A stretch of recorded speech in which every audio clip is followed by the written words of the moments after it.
پیدائش دوسرا باب۔ سو آسمان اور زمین اور ان کے کل لشکر کا بنانا ختم ہوا، اور خدا نے اپنے کام کو جسے وہ کرتا تھا 7ویں دن ختم کیا، اور اپنے سارے کام سے جسے وہ کر رہا تھا 7ویں دن فارغ ہوا۔ اور خدا نے 7ویں دن کو برکت دی اور اسے مقدس ٹھہرایا، کیونکہ اس میں خدا ساری کائنات سے جسے اس نے پیدا کیا اور بنایا فارغ ہوا۔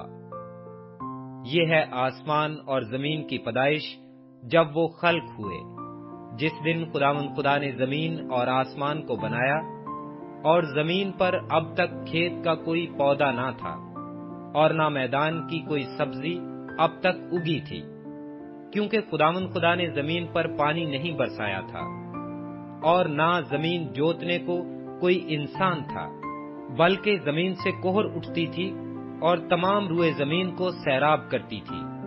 اور خدا نے زمین کی مٹی سے انسان کو بنایا اور اس کے نتنوں میں زندگی کا دم پھونکا، تو انسان جیتی جان ہوا۔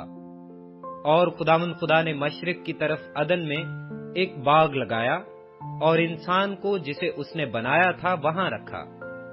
اور خدا نے ہر درخت کو جو دیکھنے میں خوشنما اور کھانے کے لیے اچھا تھا زمین سے اگایا، اور باغ کے بیچ میں حیات کا درخت اور نیک و بد کی پہچان کا درخت بھی لگایا۔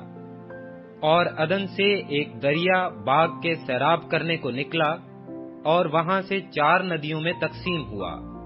پہلی کا نام فیسون ہے، جو حویلا کی ساری زمین کو جہاں سونا ہوتا ہے گھیرے ہوئے ہے، اور اس زمین کا سونا چوکھا ہے، اور وہاں موتی اور سنگے سلیمانی بھی ہیں۔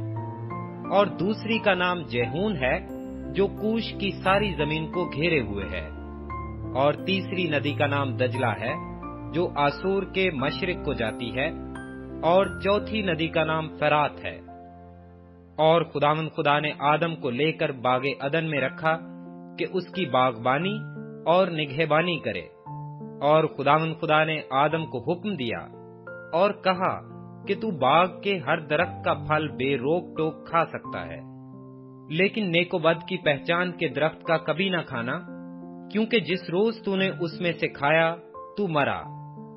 اور خدا نے کہا کہ آدم کا اکیلا رہنا اچھا نہیں، میں اس کے لیے ایک مددگار اس کی مانند بناؤں گا۔